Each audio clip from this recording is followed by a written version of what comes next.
ایک نے جیتا. لیکن یہاں پہ کیا ہوتا ہے, یہاں پہ انڈین فارمرز وہ کمپیٹ نہیں کر پا رہے, کیونکہ ان کو جن سے کمپیٹ کرنا ہے انٹرنیشنل مارکیٹ میں, جن سے ان کو کمپیٹ کرنا ہے, وہ فارمرز ایک ایج پہ ہے. وہ کیسے ایک ایج پہ ہے آپ دیکھیے, مان لیجیے انڈین فارمرز کو ایک یو ایس اے کے فارمرز کے ساتھ کمپیٹ کرنا ہے. یہی چیز میں نے آپ کو پچھلی ویڈیو میں بھی بتائی تھی. یو ایس اے کے فارمرز کے ساتھ جب یہ کمپیٹ کریں گے, وہ وہاں کے فارمر کیا ہے, کم ہے. وہاں کے گورنمنٹ کے پاس کیا ہے, زیادہ پیسہ. وہ اپنے فارمرز کو کیا دیں گے, ہائی سبسڈی, اور جو وہاں پہ جو فارم پروڈیوس ہوتا ہے وہ ان کو سستے میں بیچتے ہیں, کیونکہ ان کا کاسٹ کم ہے. جو ہمارے یہاں پہ فارمرز, یہاں پہ بہت زیادہ فارمرز ہیں, ان کو سبسڈی کم ملتی ہے, ان کو جو کیا ہے سستا نہیں بیچ سکتے ہیں. تو اس کے زیادہ کیا ہوتا ہے, وہ کمپٹیشن میں پیچھے رہتے ہیں. یعنی کہ Indian farmers are not able to compete because why, because of highly subsidised agriculture in developed countries جیسے U S A, European countries. وہاں پہ زیادہ سبسڈی دی جاتی ہے انٹرنیشنل کنٹریز میں, تو as compare to Indian farmer. سمجھ آیا؟ تو تبھی یہ انڈین فارمر جو ہے وہ کمپیٹ نہیں کر پاتے انٹرنیشنل مارکیٹ میں. تو ان کے کیونکہ ان کے پروڈکٹس کیا ہوتے ہیں, سستے ہوتے ہیں, اور یہاں پہ انڈین فارمرز کے پروڈکٹس پھر بک نہیں پاتے. یہ ہم نے گلوبلائزیشن کا امپیکٹ پڑا انڈین ایگریکلچر پہ. سمجھ آیا؟ جو مطلب گلوبلائزیشن کی کوالٹی, مطلب گلوبل ولیج بن گیا. گلوبل ولیج کے چلتے کیا ہے, جو ساری چیزیں آپس میں فریلی موو کریں گے.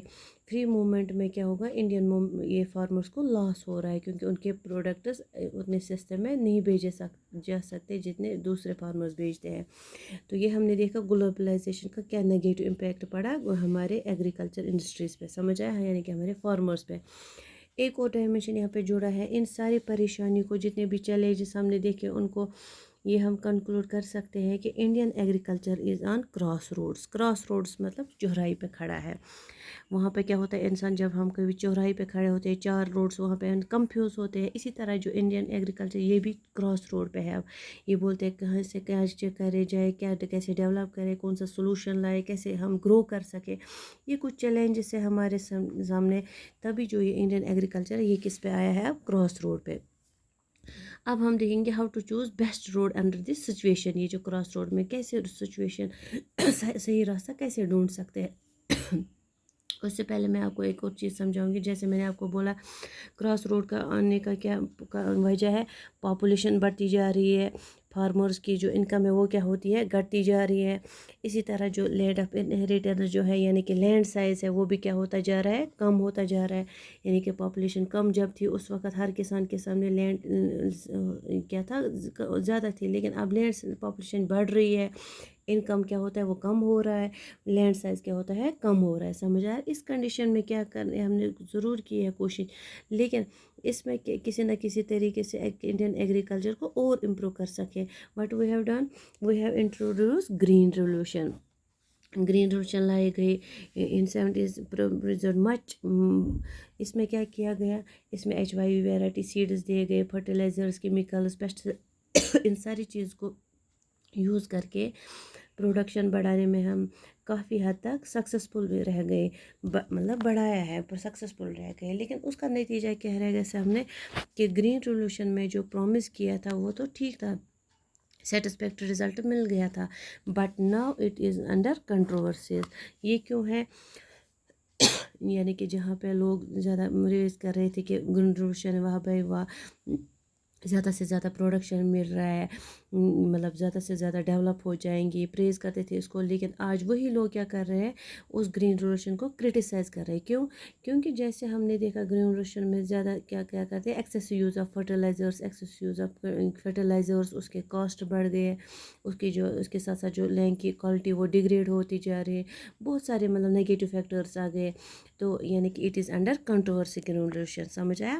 تو یعنی کہ جس نے حد تک کبھی پہلے کچھ امید دکھائی تھی, لیکن اب یہ فیل ہو چکا ہے. لیکن ہمیں اس کو مطلب اس امید کو چھوڑنا نہیں ہے, ہمیں اس کو آگے اور بڑھنا ہے. کچھ آلٹرنیٹیو سورسز یعنی کہ ادر آلٹرنیٹیو ڈھونڈنے ہیں, جیسے کہ جین ریولوشن. جیسے گرین ریولوشن کا سبسٹیٹیوٹ ہو سکتا ہے جین ریولوشن.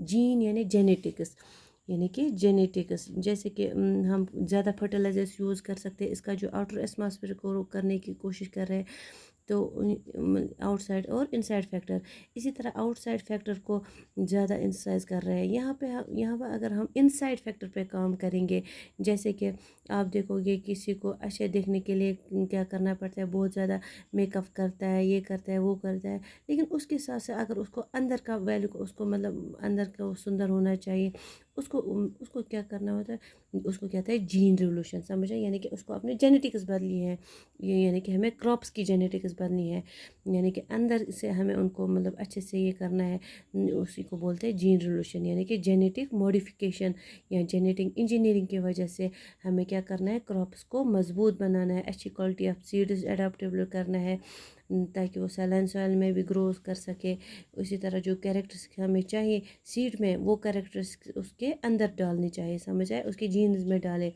اس سے شاید کچھ اچھا رزلٹ مل جائے، سمجھ آئے۔ اسی طرح آرگینک فارمنگ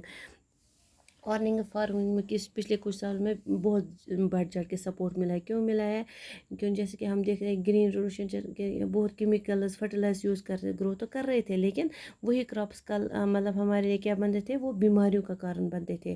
آرگینک فارمنگ میں کیا ہوتا ہے، لوگوں کا انٹرسٹ بڑھ رہا ہے، کیونکہ آرگینک فارمنگ جو ہوتی ہے وہ نیچرل ہوتی ہے، نیچرل ہونے کے ساتھ ساتھ وہ اس کے مطلب جو کیمیکلز اور فرٹیلائزرز والے کراپ ہوتے ہیں ان پہ نگیٹو ریپلشنز ہو، لیکن اس کا نہیں ہوتا ہے نگیٹو، اس سے کوئی بیماریاں نہیں ہوں گے، یعنی کہ آرگینک فارمنگ کو سپورٹ ملتا ہے۔ اسی طرح ڈائیورسفکیشن آف کراپنگ پیٹرن، وہ کیا ہوتا ہے، یہ ایک بہت بڑا مطلب ہے، یہ ہے کہ جیسے وہ بولتے تھے مونوٹر ویٹ اور رائس پہ فوکس کیا جاتا تھا، لیکن اس چیز کو ڈائیورسیفائی کیجیے، ضروری نہیں ہے کہ وہاں فوڈ کراپس کو کلٹیویٹ کیے، بلکہ جیسے کہ ہماری بک، آپ کی بک میں دیا گیا ہے، مطلب کچھ وہ ایک دم جو یہ ایک کراپس ہے، جچوبا ہے جوبا، یہ کراپس ہے، مطلب ایک طرح کے فیول کراپس ہے جو مطلب کلٹیویٹ کیے جاتے ہیں، جس سے فیول بنایا جا سکتا ہے۔ اس طرح سے اگر ہم کراپنگ پیٹرن کو ڈائیورسفائی کیے گے، ہارٹی کلچر کی طرح مطلب روک بدل دیجیے، یعنی کہ ایسی کراپس کو گرو کیجیے، کیش کراپس جو باہر بھیجے، امپورٹ ایکسپورٹ کیجیے، جو جس کی وجہ سے یہ استعمال ہو سکتا ہے، پھر ان اے سینس ہم بولیں گے green revolution has been field. تو گرین ریولوشن کو فیلڈ کو اوور کم کرنے کے لیے اور سچویشن کو امپروو کرنے کے لیے ہمیں یہ آلٹرنیٹیو سورسز یہ استعمال کرنا ہے، سمجھ آیا۔ کیا پڑھا ہم نے یہاں، impact of globalisation on agriculture, کیا امپیکٹ ہے ہمارے فارمرز پہ، کیوں کمپیٹ نہیں کر پا رہے انڈین ایگریکلچر، کیوں کراس روڈ پہ ہے، کیا اس کے لیے مطلب یہ حل ہو سکتے ہیں، یہ ہم نے اس ویڈیو میں مطلب ڈسکس کیے۔ اب اس کے ساتھ یہ جو ایگریکلچر چیپٹر 4 ہے جو ہم جیوگرافی میں پڑھ رہے ہیں کلاس 10 کا، یہ ختم ہو چکا ہے، تو اس کے ہم نے بہت سارے ویڈیوز بنائے، بہت سارا ڈسکس کیا۔ اب میری رسپانسبلٹی یہاں پہ، اب آپ کی رسپانسبلٹی، آپ اس چیپٹر کو اچھے سے یہ ریوائز کیجیے اور دیکھیے اس میں سے کہاں اور مت ہے، یا آپ کو اگر اس میں دیکھنا ہے کہیں پہ امپروو کیے جا سکتے وہ آپ دیکھیے۔ تو باقی جو اس کے نوٹس وغیرہ ہے وہ میں آپ کو PDF فائل میں سینڈ کروں گی۔ Thank you for today.